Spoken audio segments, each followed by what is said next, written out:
It's not just celebrities who are against Trump, it's also celebrity cruises. Far from the talk of building walls, far from the threats of keeping people out, far from the rhetoric of fear is a world of differences. Differences that expand and enrich us. Because, after all, our lives aren't made better when we close ourselves off to the world.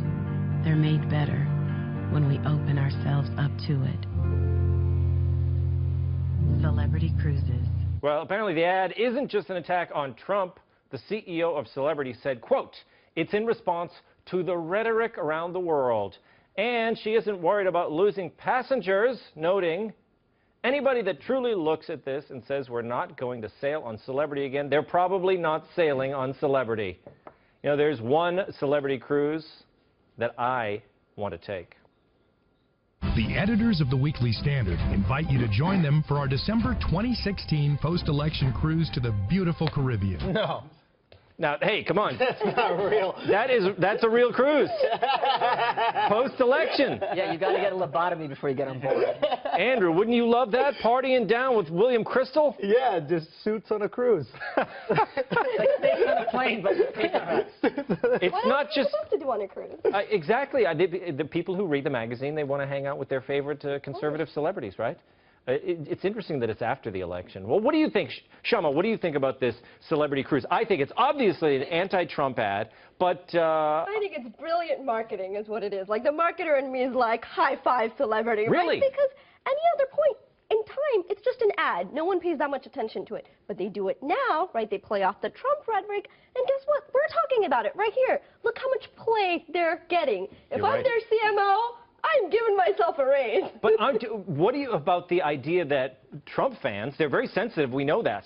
I mean, you see them all over the place. They're going to boycott Celebrity. Yeah, but for how long, right? That might last for a couple of months, but after a while, they're over it while the celebrity brand is being talked about. Wow, that is interesting. I didn't look at it that way. Michael, do you agree? People didn't like talking about celebrities until this ad. It changes everything. No, it's good business because having a passport is actually very highly correlated with voting Democrat. However, what it isn't is classy.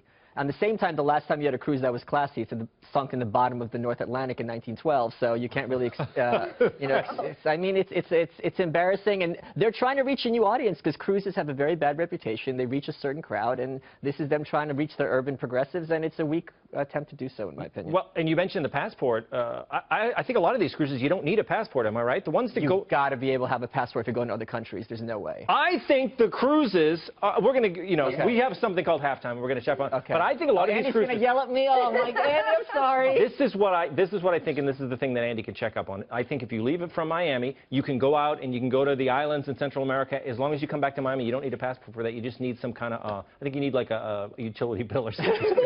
I think. I don't know. Okay. I'd like to just make a point about that. Yeah. In my personal opinion, I don't think you should need a passport to travel to a country that's than yours. Oh. So wait a minute. Which is every country compared to America. Any country that is worse than your country, you just go. And that's what I was going to bring up. And I mean, if you actually look at the countries, they're saying that the election cycle in this country is so bad that we want to send you to Greece, Egypt, that's in the worst economic depression in a developed country since 1930s. We're going to send you to Paris, that's had the worst terror attack, you know, within a year that killed 137. London, which has been told by us, by ISIS, that it's the next target. And but that's where we want to send you on this celebrity cruise because our election cycle here is so bad. You so that was in the video. Cities? I didn't recognize any of them. I'm telling you, I think... Most people are like that. They didn't recognize any of those cities. Whoa, what is that, Australia? The reality is they're also a publicly traded company. Right, so I understand the marketing perspective, but they're a publicly traded company, so they're shareholders. And I really want to hear, you know, to me, I was surprised that if I was a shareholder of this company saying, look, I don't care where you're going, left or right, just stay out of politics. That's what I think. Now, Andrew, these cruises, you know, to me, they don't strike me as, you know, the kind of the world traveler. I feel like, you know, it's like see the world. These things are basically floating buffets. I'm feeling like middle Americans are the ones that are going to be taking these cruises, right? They know Trump doesn't like fat people. They know they like fat people. Very simple for me, right? I want the fat people. Trump doesn't like fat people. Fat people come to me. That's the marketing. Chris Christie. Oh, sorry, that's right. Wait, hey, look. He's lost a lot of weight.